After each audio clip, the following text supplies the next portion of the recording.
And we're live, I think. Right, give me a comment if we're live. I hope we're live. I think we're live. I will not lie. The moment that I actually push the live button, I've got to push like this live button in the corner.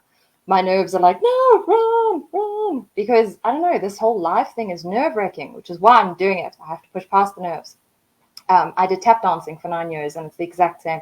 When you're standing in the wings waiting to go onto the stage, you're like, oh, no, I'm going to forget everything. And it's literally the exact same thing. So welcome to my Facebook page, my first Facebook Live on my page. I've done a few on the Olympus South Africa page, but this is my first time doing one on my page. Yay!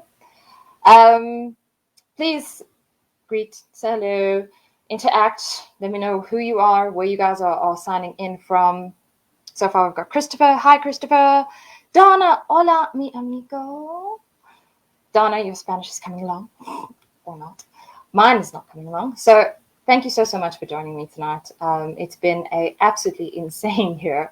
My goodness, COVID and traveling and just lots of very interesting things. So I really hope that you enjoy, slow down, Megan, slow down. Enjoy joining me on this journey through my year, just through some of my really cool experiences, through my really cool images that I've been able to take this year. And yeah, it's been a very diverse, very interesting year. That video footage was literally all from this year, from January to about last week. So that shows you just how much traveling I've done, just how diverse it is. Hello, Mark from Cape Town. Hello, Ifran from Cape Town. I hope I'm saying Irfan. How do you say your name? Sorry, I'm probably just butchered your name. I do apologize about that. Hello, Zander from Joburg. Thank you guys so much for joining me tonight. I'm nervous. Like I said, these live things make me very nervous, and that means that I end up speaking really quickly. So, public holiday. What did you guys do on your public holiday? Let me know if you were out. Let me know if you what you were shooting. If you got any cool images, please post them in the comments. Hola Monet. Hello Monet. Irfan. Great. I'm glad I got at least, or tried to get it right. I was actually laughing today because last night we got a weather warning. Apparently today was a level 6 weather warning for severe flooding, lots of rain, and there was warnings to stay away from windows and from metal objects. So what does my family do? My family goes, let's go have lunch. We don't do it. We don't do it very often. We literally maybe do it once a year. So they decide on the day that's got this warning to go out and have lunch. In any case, we went to a beautiful restaurant near Lanseria, and it was actually very nice, other than the fact that getting in and out of the restaurant was a little tricky. The rain was pretty intense today. I'm actually, I keep checking my phone, waiting to see if there's any flood notifications, because photographer, floods and anything exciting happening means get in the car and go. why my mom has so many more gray hairs. I cause them all.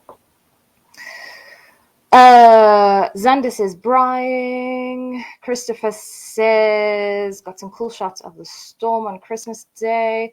Oh, that is cool. Lightning shots, I'm guessing, or hoping, or just really dramatic clouds, because the clouds in Joburg have actually been really crazy. Like I said, the weather's been just very, very odd this last while. It doesn't really feel like summer, does it? I mean, I think tonight, I heard the temperatures tonight is like 14 or 15, but tomorrow's apparently 26. It's just, I don't know, the weather's lost it in a very, very big way.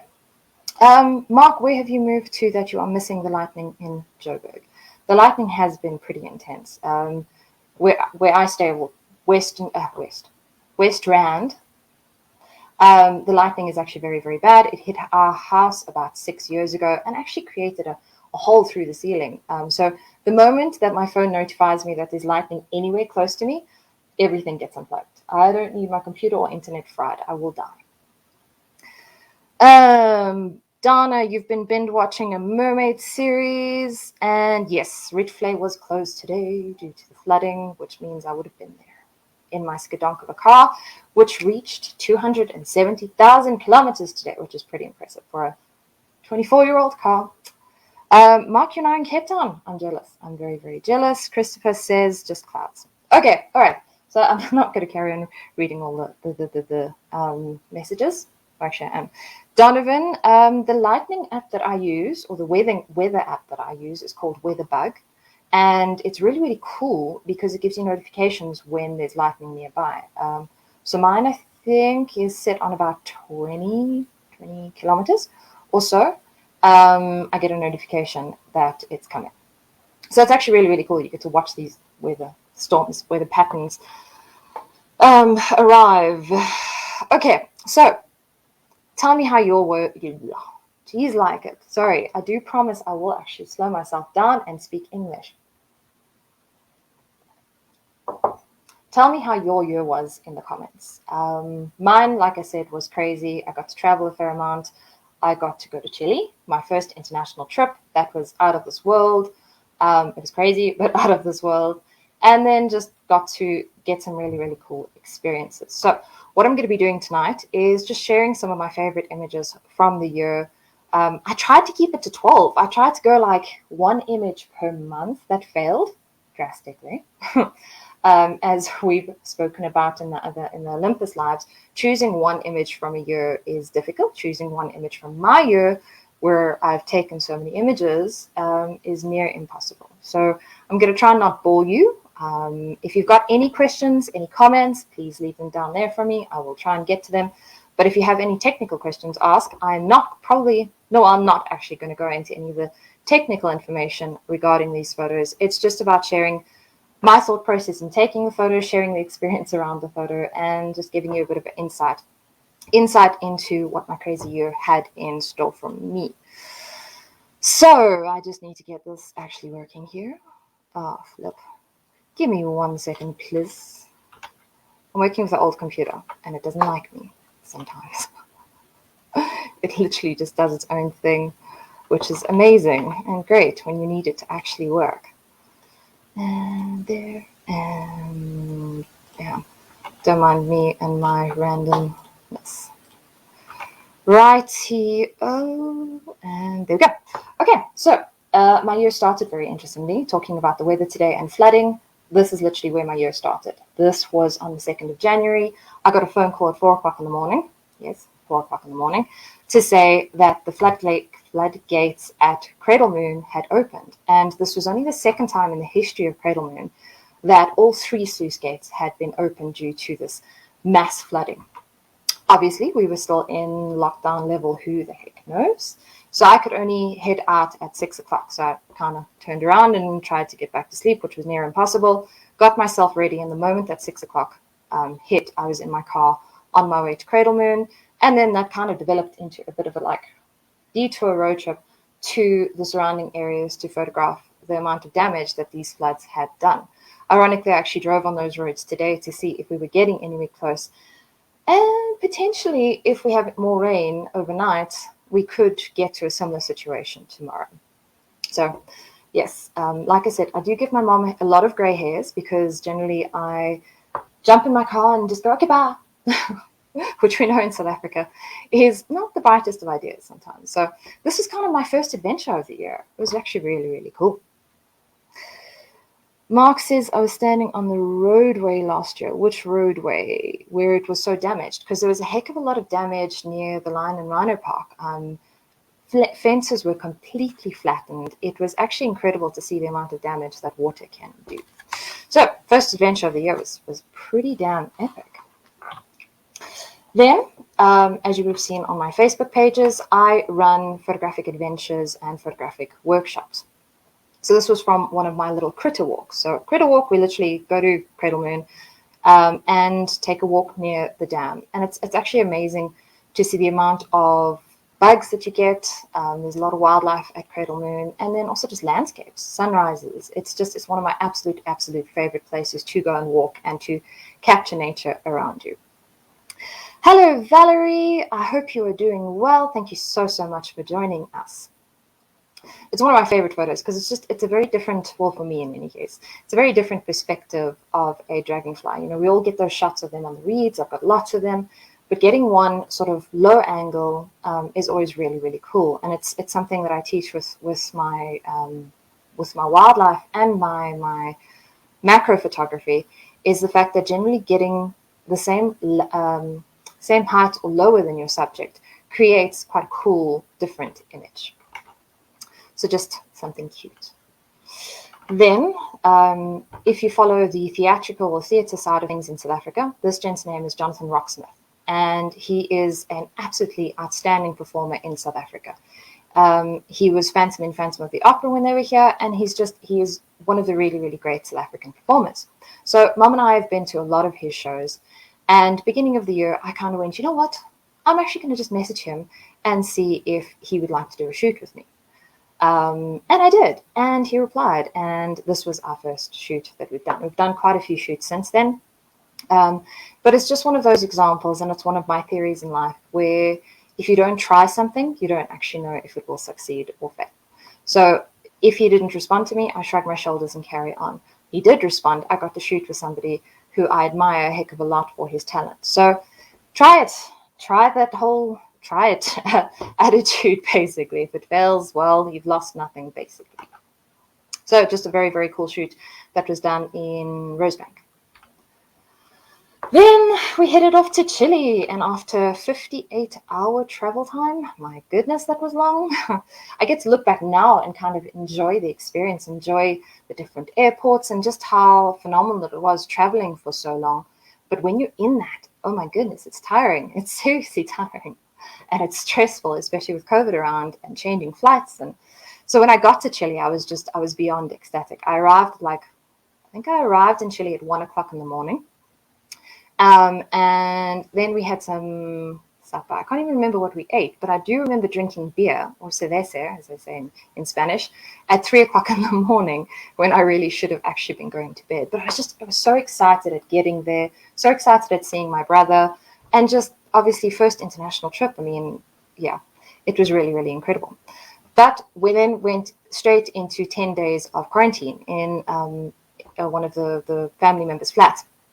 And this flat had the most amazing view. I was absolutely ecstatic to be in lockdown in there because you had an awesome view of the streets. This is the Andes, or part of the Andes mountain range. You can't see, but the furthest mountain is completely covered in snow, which was also out of this world to see. Then you had the metro system, which ran right next to the flat. And that was also so cool. When we were kids, we used to go on quite a few trains around the country. So I absolutely love trains. And this kept me, or kept my attention a fair amount of the time. Just watching the train was really, really cool and mesmerizing.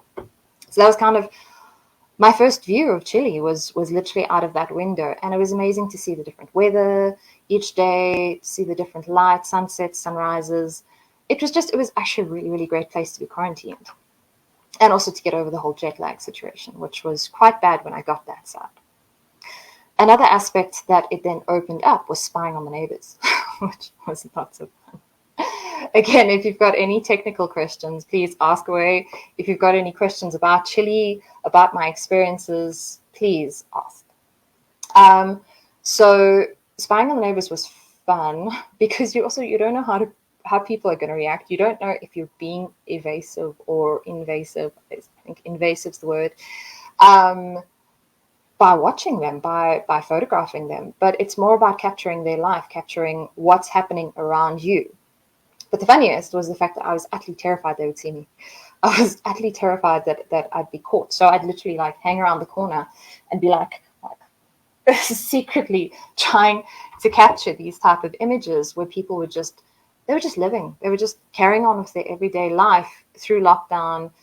So it was difficult to capture. I had to get over a fair amount of my fear of photographing people in these type of environments. It's kind of weird. But in any case, at least I didn't get in trouble. I don't think anybody caught me, I hope. Then I finally got let out. Freedom. I'll never forget that first walk from the flat where I was staying to where my brother and his wife live. It was literally about a K or less. I think it's less.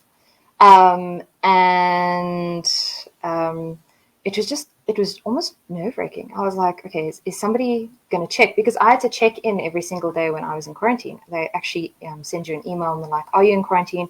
Or are you at the same address? Do you have any COVID symptoms? So when you got out, you were like, is somebody going to check? Is somebody going to be walking next to you and be like, you're not supposed to be out. Are you out? Like, are you at the correct timing? So it was a bit daunting initially. And then this again was street photography. They have a market just up from them, which was an incredible place for street photography. But because we don't get to do it too much, or I haven't done it too much in South Africa, I'm never sure how people are going to react. And then there's also the other situation that what came across to me in Chile was the fact that a lot of people had a almost report side to them. So if they saw something that they didn't like, and I mean, I'm guessing that's why the country runs so well, they will go and report you to the police. So because of lockdown, because of COVID, you weren't sure how people were actually going to react. Did they think you were a journalist? Did they think that you were going to report them to the police? So street photography initially for me was this completely new genre where I was like, I don't know how to do this.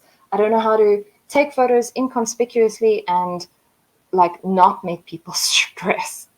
It was quite a stressful thing for me. I had to overcome it a fair amount because there were quite a few images that I really wanted to get. There was quite a few images I lost because of just not being able to overcome it or not being sure of how to react. So this was one of the fish sellers in the market. Okay, so Mark has a question. What lens are you using for macro? So I don't use an actual macro lens. I need to actually get one, but I will probably then get it completely addicted to macro photography. So I use my 4150 for macro photography. It's very cool. It's great to get close. Obviously, a macro lens will get closer, but it does the job perfectly. So yeah, that was my first experience in the Chilean market, and it's loud. My goodness, it's loud. And there's always somebody in that market playing Creedence Clearwater Revival. It was actually amazing to see. You'd have Spanish music, and then you'd randomly have like some English music, and it was generally like Creedence or that time period that they'd be playing in this market quite loudly. And then you'd have everybody screaming tomatoes or whatever they were selling, and it really was an incredible experience. Then this is where I get to share. I'm a highly emotional person, extremely emotional. So I get emotional when I am overwhelmed, and I think as a photographer we get overwhelmed by beauty around us quite often. So this situation was the first time that we had gone into the city. So this place is called Plaza de Armas, and it's literally the central hub of Santiago. It is also the almost historic hub of Santiago. And you got the metro, and I mean, like I said earlier, the trains are so cool. They're so cool. They're so amazing for photography. People don't really care. They're kind of on their own mission, so they don't really mind if you're pointing a camera at them. They kind of really are on their own mission in the trains. And you come out of this train station, you walk up these stairs, and this is what greets you. And I literally stood there and was like, I'm a word. Because everywhere you look are these absolutely incredible historical buildings that are maintained like you cannot believe, that are just wow. And then just this specific photo of the diverseness between a new building and these two old buildings, of which this specific cathedral was built in 1799. I mean, that is just crazy. It's just, it's always amazing for me because it feels like you're literally looking, and you're looking at a piece of history. What happened there? Who saw it? There's just so many different dynamics with history that it makes it exciting. Well, for me in any case. So I stood there like a sap and was literally like about to bawl my eyes out because it was just so pretty. So, so pretty.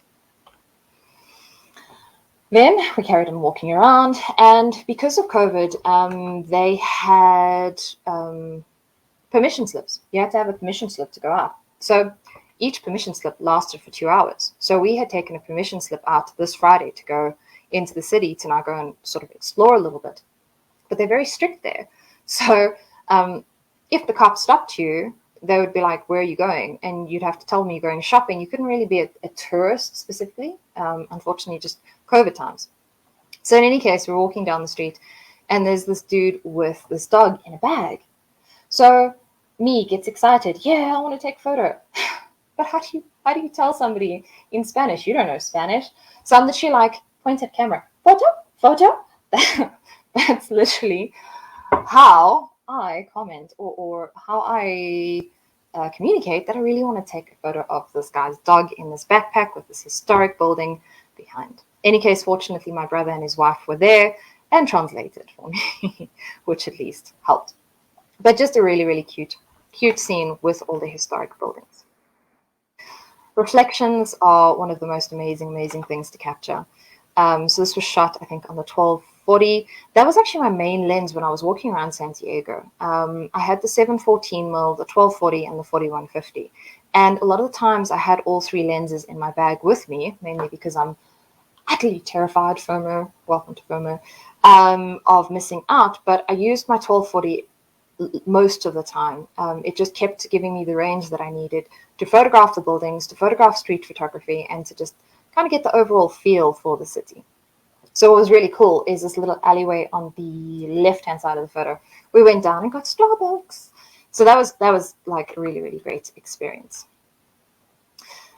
So the one thing I absolutely adored about being in the city was the movement. There was constant movement. So whether it was in the metros, whether it was the trains moving, whether it was in the metros and it was people moving, there was a constant element of movement that was actually really, really great to portray in images.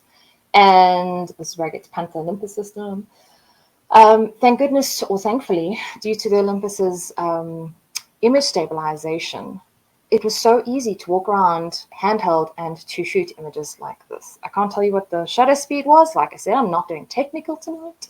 But it was so much easier to know that I could take images with a low shutter speed and not have to constantly stress about any of my movement. So I loved capturing this. I captured so many images of trains moving or people moving. It's a dynamic that's just so cool about a city. And then again, movement. We walked around a few times at night, and it was so beautiful to be in the city at night. Unfortunately, with Joburg, it's always a tricky part safety-wise. Safety in Joburg sucks.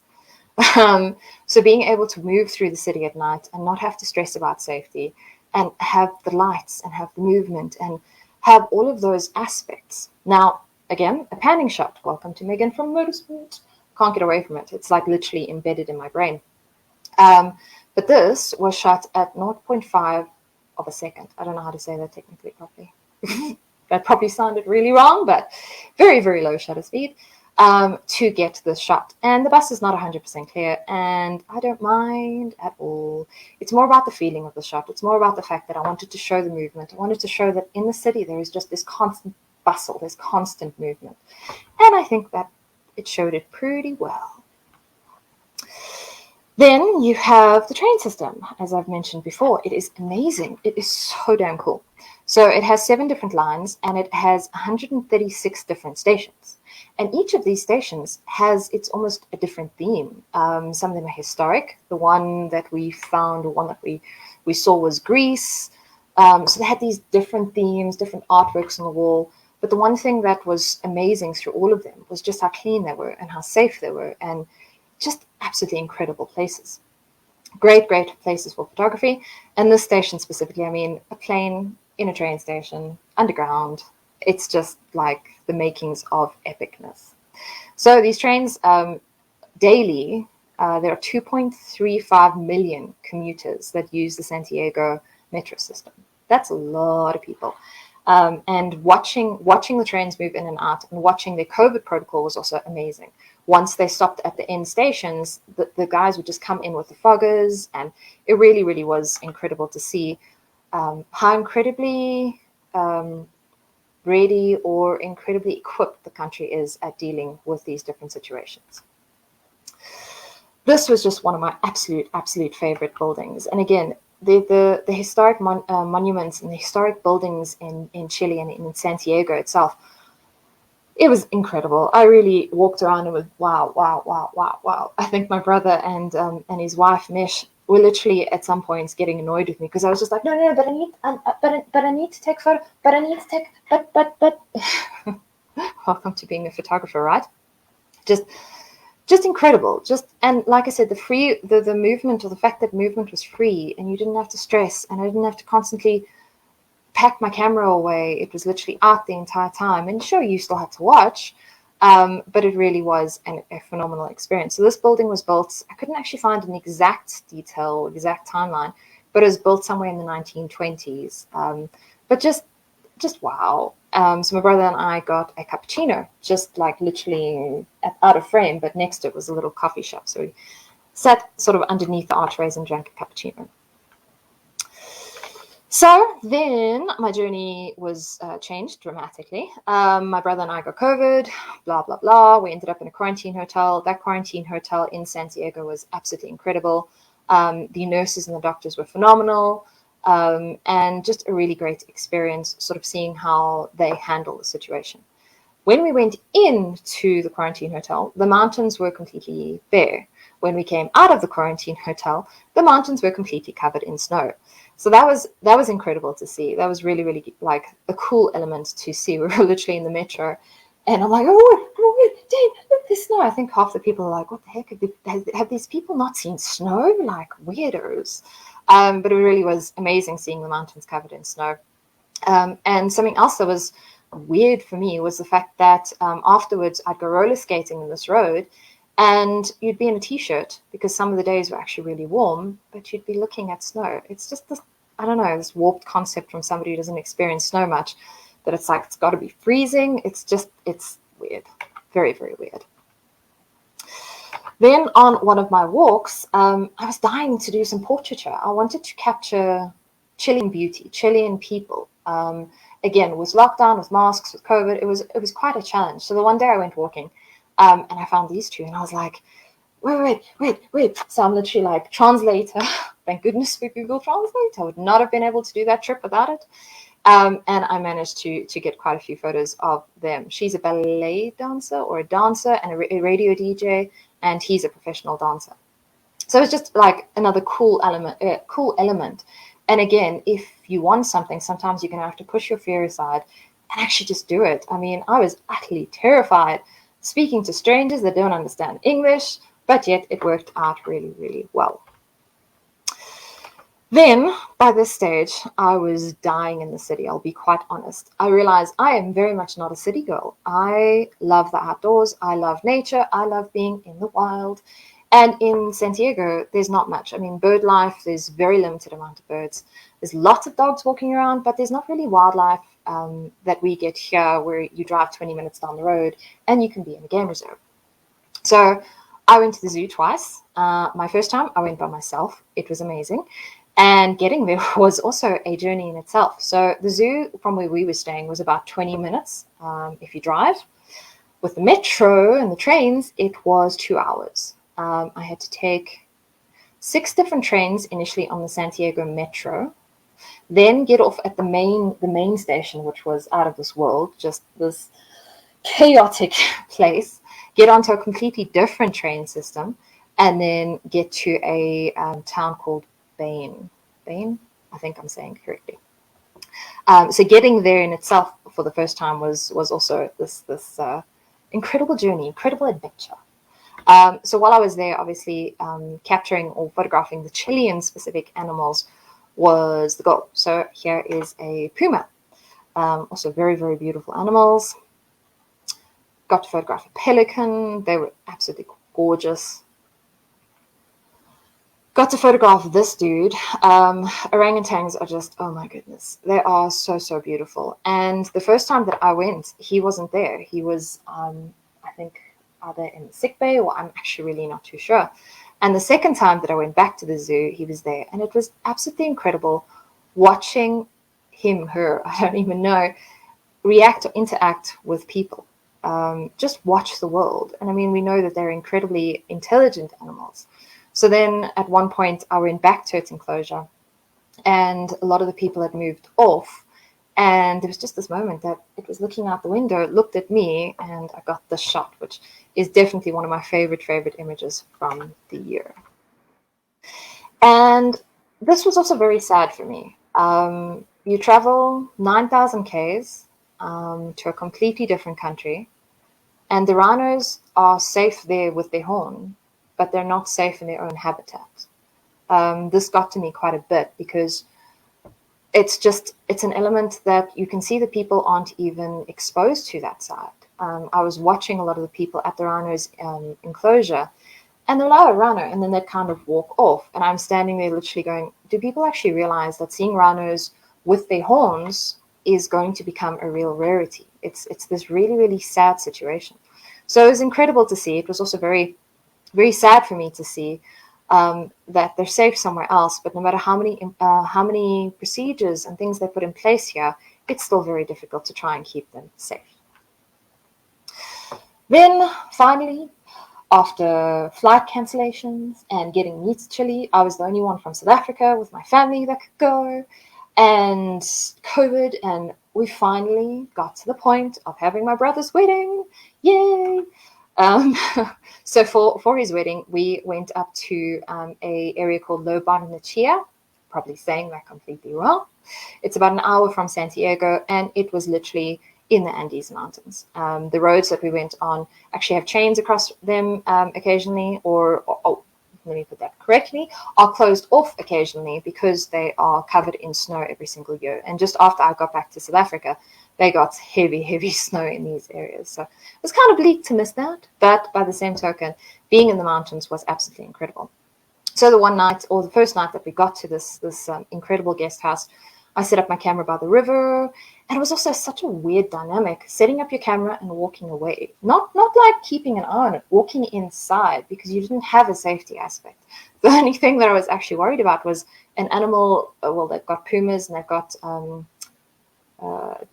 not jackal, foxes in the area. That was my only concern, was it knocking it over, but safety wasn't a thing there. It was amazing. So I did a time lapse here and got the entire Milky Way moving over the mountains, which was really gorgeous. Then I get to do a bit of brand promotion with my Chile bag and my Olympus OMD EM1X, and this is a very funny story. Again, getting to my brother's wedding was a story and a half of just complications and problems and COVID, and then the area is in lockdown, and then that area is not in lockdown, and then you can have 5 people at the wedding, and then you can't, and it was stressful, extremely stressful. So I'm creating this really cool video of the whole wedding experience. And I'm like, you know what? I actually really want to capture a sunrise over these incredible mountains. So I'm going to climb up the mountain on the day of their wedding day. So as photographers do, I woke up at about 5:30, got myself suited up because it was really cold, and headed out in the complete darkness with my torch because I'm equipped. Headed up this mountain, which I'd never climbed before, had no idea how steep it was, had no idea how many Ks it was up, and bearing in mind it's completely dark and there is a puma in the area. So yeah, there was moments where I was just like, this is really dumb, but it's pretty, but it's really dumb, but it's pretty. Photographer's brain speaking right there. Any case, as I was climbing up the mountain, I bailed, and my first thought is, oh no, my gear, of which everything was fine. I wasn't so fine. I cut my knee pretty badly, but it was still a very amusing situation. And getting to the top of the mountain was so worth it. Literally sitting up there, it's dead quiet. and you are surrounded literally by the Andes Mountains, which are covered in snow. So it was worth the climb. My goodness me. And then, the moment. Photographing my brother's wedding was definitely one of the highlights of the year for me. Like I said, it was difficult times getting up to this moment. So being able to capture his joy and the beauty around it was just really, really great for me. So, yay. Then we got back to Santiago, and I did this really, really cool thing, which was go into Google Maps and find all the really cool churches. Because churches for me are always the most historic places in any town. Find all these really, really cool churches and then put them into a list in Google and then create my own little map and then go out into the city by myself. So this specific day, I walked 15 kilometers. Only ironically afterwards did I realize I wasn't really supposed to do that. On the weekends with their lockdown, you weren't really allowed out. So every time I passed the cops, I was just very friendly. Unfortunately, had no issues, but yeah.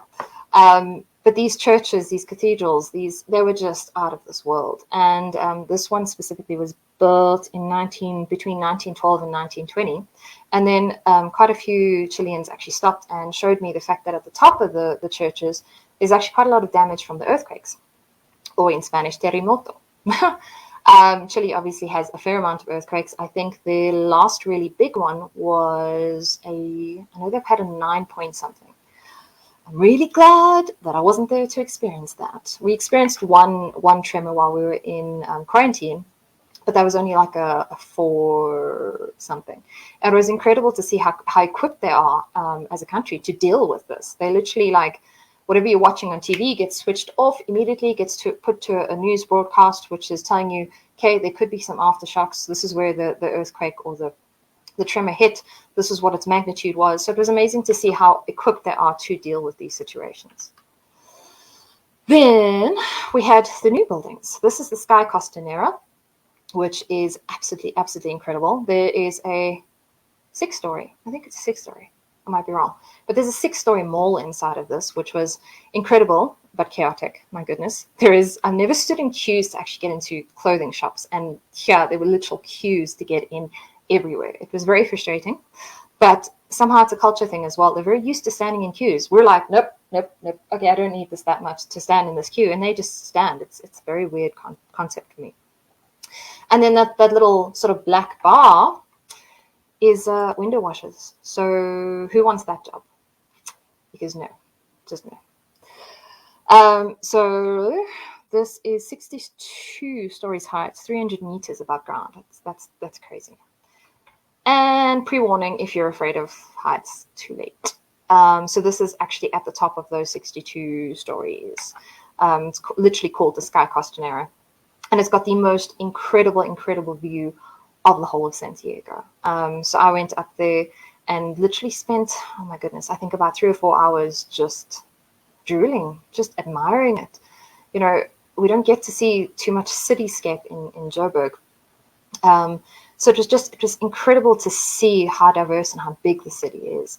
And then obviously the night lights and the nightlife and everything was just really, really great to capture. Then I hopped on a plane and 56 hours home. My goodness, again, that was a very, very long trip. But at least, like, having gone there, I was now I knew what to expect more. It was sort of my second international flight, so I felt a lot more calm and chilled. So this was in the Istanbul airport. They've got a museum inside the airport. So that was incredible. That was really, really great. Again, if COVID hadn't been around, I would have actually gone into Istanbul for the 9 hours that I was there. But alas, the museum was still really, really cool to explore. And then we're back home. And then we hit the ground running, literally, with shooting for the bike show. Because obviously I hadn't shot for them for 3 months, with doing shoots. So this again is with Jonathan. And what was very funny about the shoot, obviously it was at Cradle Moon, was the fact that this image doesn't show the 2 giraffes that were standing behind me.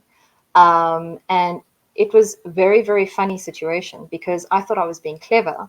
Meanwhile, apparently I wasn't being clever. Well, one of the giraffes kept kind of challenging us. He kept coming closer and closer. And I was like, you know what? I'm going to be brave. I'm going to chase the way by the power of Olympus. You may go away. And it didn't work. It was very, very funny. So Donna and Jackie were standing behind me, filming me being an idiot while trying to keep the giraffe away from our stuff. So again, a very different dynamic. Chile, where you're in the city and everything's like cool.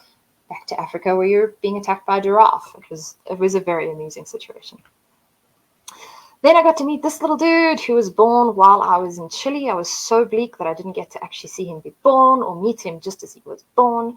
But he's just gorgeous. So he's part of the rhinos that I take people on the trips to, for the rhino experience, basically. And now he's about 6 months old. And he's very naughty. Extremely, extremely naughty. But how gorgeous is that face? Who's joining me for the rhino experience next year? Because then you get to meet him and photograph him, and he's just so cute.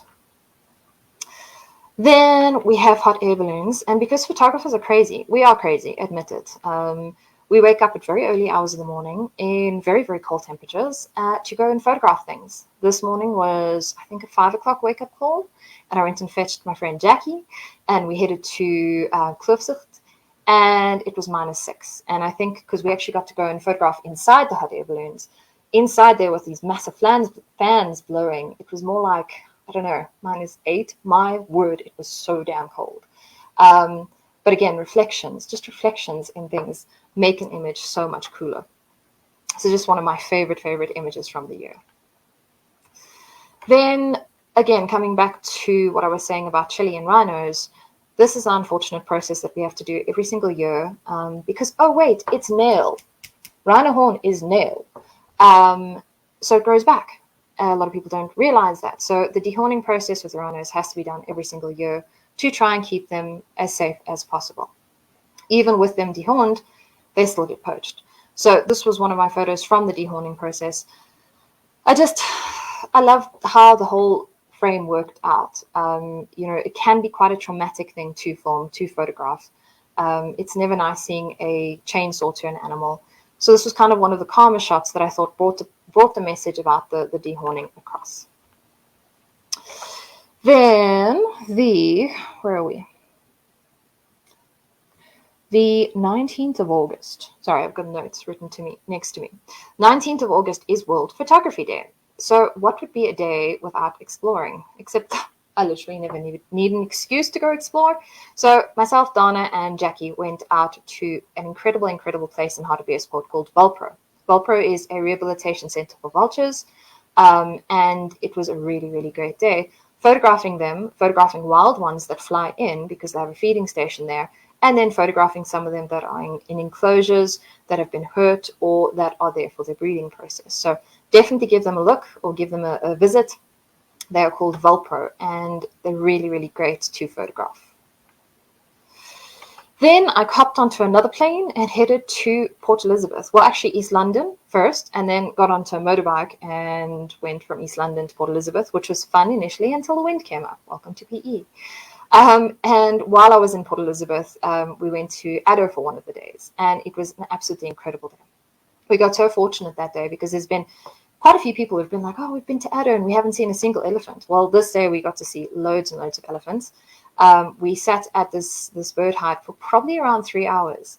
And while we were sitting there, these baby elephants were just constantly there, constantly playing, constantly interacting. So I got the most incredible photos. But these two, I must actually put them together in a collage or to show you exactly what happened with this situation. It was absolutely hilarious. This little one sort of rolled on top of the other one and ended up falling on his head. But the sound that he made and the trumpet that he gave literally brought his mother running to his side. It was such an adorable thing to see. And it's one of the best things for me to photograph an animal's character, but almost the humor side of their character. So just one of my best experiences from the year. Then I go back to Joburg, and I sound like a brat having traveled so much, especially like through COVID. And I promise I do actually work sometimes. I do, occasionally. So this was a trip to Dino King Game Reserve. Dino King is just the other side of Pretoria. It is an incredible reserve. It's a big 5 game reserve. And my mom and I headed out there I won this really cool competition, and we got to stay in this Lani Lodge. Oh my goodness, I'm not used to Lani. And a fellow photographer gave me the location of a brown hyena den, which was absolutely, absolutely incredible. They are near threatened in the wild. So seeing them and being able to see them so close was an absolutely incredible experience. They had three cubs, and it was so cool to just park off, watch them interacting with each other. And they weren't perturbed at all about the car being there. So it was a really, really great sighting. Thank you so much, Mark. I really appreciate that. I hope I'm not boring everyone. I really do. I just kind of wanted to share a bit of my crazy year. You know, my Instagram is so diverse with different things. I'm always busy with different things. And a lot of the times I don't really tell the story that goes with those images or goes with capturing them. And it's really, really cool to kind of share the behind the stories with what goes or with what goes into some of the photos. Then I hopped on another plane. Yay for planes. And headed off to Cape Town. Now, Cape Town was actually a work trip. I had a matric dance, and I had a family shoot, and I did some filming for the bike show. But when I wasn't filming for the bike show, I did this shoot at Camera Land in Cape Town. It is one of the most amazing, amazing locations to shoot in Cape Town. They do have a fully equipped studio inside, and then they have this coffee shop, and they have a really cool open section upstairs. So I normally shoot with lights. I very rarely shoot natural lights. I prefer shooting with lights. But this day, Cape Town's light was just beyond amazing. And I just loved how all the shadows and everything worked for this shot. So definitely just one of my favorite images for the year. Nigel, thank you so, so much. I really appreciate that comment. It was such a cool shoot. Like all of the elements came together. Yolandi was my model, and she was just out of this world. Then, who can tell me where this photo was? Let's see who comments first. If anybody comments, probably going to give it away before. But this drive or this road is just one of my absolute, absolute favorites. I must actually share some of the GoPro footage that I've got because how to get driving shots, plonk GoPro on roof and hope it doesn't fall off. No, I'm kidding. You actually duct tape it on. I have duct tape in my camera bag, always. So I've got the most amazing footage of this pass. It is one of my absolute, absolute favorites. And I think both of you are correct. It's Chapman's Peak. Oh, I don't know. I'm geographically challenged. So yes, it is Half Bay, and I think it's False Bay, I think. But it is up the Chapman's Peak Drive, and it is just one of the most amazing, amazing places to shoot. And this was actually a 14 image pano. Panos are just so cool for me because they keep the detail in the photos. The fact that you can then zoom in and see individual features of the photo, but then get this really, really wide shot. And I actually, in my intro video, I did a time lapse here as well, which was so cool to see just how quickly those clouds are coming over. My last day of Cape Town, I got to the Kirstenbosch Botanical Gardens, and it was raining, and thank goodness my gear is waterproof, because if it wasn't, it would be dead a long time ago. So I walked through the gardens, got completely sopping, got my gear completely sopping, but got these type of images with the rain, and if you actually zoom in on his head, you can actually see individual water droplets. So it was such a beautiful experience, such a surreal experience, being in the gardens with the mountains and everything. It's definitely an incredible place for photography. Then I got back to Joburg and I headed off to Rickley. For those of you who've been to Rickley, it's one of the best places. For those of you who haven't been there, go there. For birding, it's absolutely phenomenal. Wildlife, it's also absolutely incredible. They have rhinos and they have a lot of other animals. I spend a fair amount of time there because I escape. Donna and I call it our mental health days, where we literally go, you know what, we don't feel like sitting at a desk today. We don't feel like dealing with the world. So let's go into nature and just capture. And this specific day, this was a pied kingfisher. I wrote it down because I always get them confused, names confused. And I've never actually got a shot like this. I've never got them diving into the water. Generally, I get the shot, but it's completely blurry because my focus is off. So basically, there was the car on the other side of the little dam from me, And I was like, wait, what are they photographing? Just, like you see a car parked, you're like, wait, what are they seeing? What are they seeing? What didn't I see? Type situation. And just then this pied kingfisher came and was hovering and was just about to dive, and I got the shot, and technically wise it was a lucky shot, I'll be completely honest. I just refocused on the water as he was coming down and hoped that I got the shot, and basically, yeah. So this is 4 shots then edited into one. Definitely one of my favorite images from the year. Then straight after Richley on the exact same day, because I have ADD and I have FOMO and I want to do everything in every single day, I headed to the Modderfontein fire. I think it's a firefighting demo place. Sorry, I can't remember exactly what it's called. And every month, pre-COVID, they would have a firefighting demo. And it is one of the most incredible things to photograph. It is nerve-wracking as hell to photograph because you are actually really close to the fire and you don't realize specifically how hot those fires are, but it's still one of the best and one of the most amazing things to photograph. So check out my page. I'll definitely, the moment that they have any more events, be sharing the next date because they really are phenomenal to photograph. Then we go back to my roots with motorsport. So I run motorsport workshops. This was from one of my off-road workshops this year. I will definitely be running quite a few more next year around the country, which includes travel. Yay. As you may have noticed, I love traveling. But what I loved about this image, well, there were 2 things. First of all, when we chose this location, the cars were going nowhere near the water. So water wasn't a big thing on this specific route. So it wasn't like a risk factor of being close to the water until this dude came over the mound, came too close to the water, whacked the water, kind of bounced off.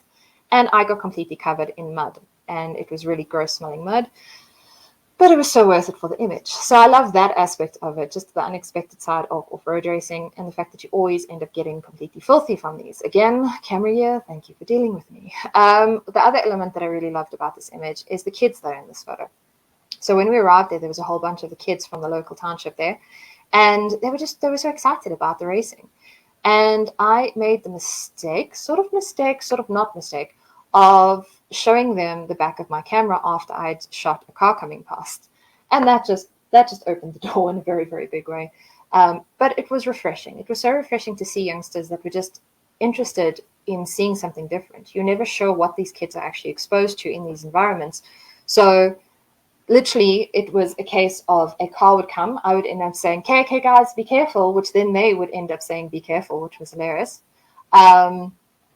Take the shots, and then literally look down at my camera and be swarmed. Have like 20 kids around me because they all wanted to see these images. And then I'd be like, okay, is it good enough? And they'd be like, yes. So it was this very, very funny interaction, but refreshing to see kids that are actually interested and just there. It was really, really cool to see. Then this is the gorgeous Christine. This is from one of my favorite portrait shoots from the year. I will also definitely be running workshops like this for next year. So like my page, check out some of my events that I'll be running. And one of the questions that I got asked a fair amount when I posted this image was, what was my light setup? So I had a flash directly behind her, and I had another flash in a softbox just above her head for this specific shot. But I just loved this image. It was just such a cool image. And thank you to Miss Donna for the crown. It's always great to have friends who can like share stuff. Like I steal Donna's mermaid tails and her crowns, and yes, she has some really, really cool stuff. Okay, then this is another one of my absolute favorite images from the year. The sidekick and I went to a game reserve, and these little dudes get zoomies. I didn't realize warthogs get zoomies. My goodness, they get zoomies. So they literally like run around in circles. It's very, very amusing to watch. And this little dude had like 2 or 3 brothers or sisters, and they were all running around. And then just he walked in front of this rhino, and it was just how small, and the small and the big of the world. Just the size difference was something else. So just one of my absolute favorite images from the year. And then, this is my last image. Oh my goodness. I made it within an hour. I'm so impressed. Like I said, like initially I was like, okay, I'm going to do 12 images from the year. And then that flopped in a very big way. So this image was taken at the Lion and Rhino Reserve. It is a reserve in the Cradle.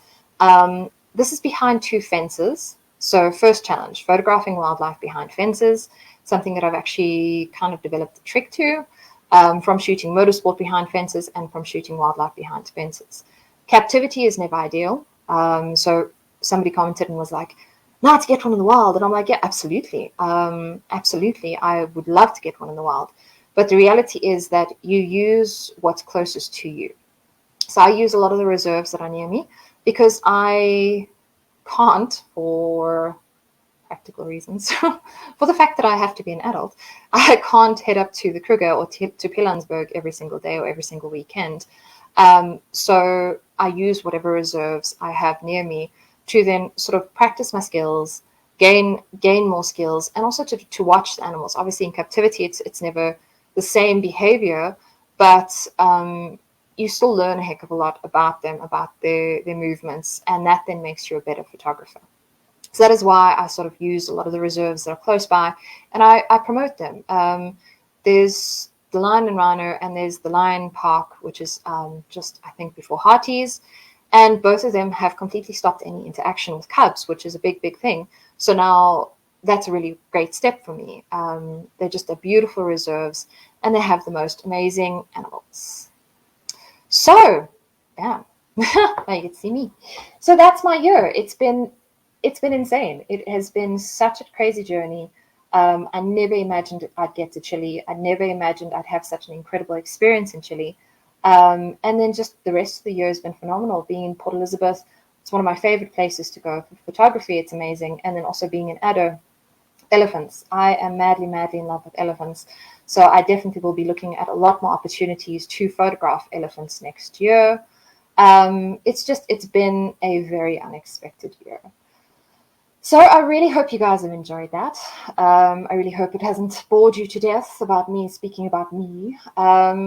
My whole point, or my whole thing through this whole thing, is photography should be yours. It should be about images that you like, images that you are passionate about, and images that you are proud of in terms of creating them. We put a lot of emphasis and a lot of power in social media and in other people's opinions as to what they like, as to what we should be shooting, what we shouldn't be shooting, and we very often lose the real meaning behind photography, the real reason we are photographers.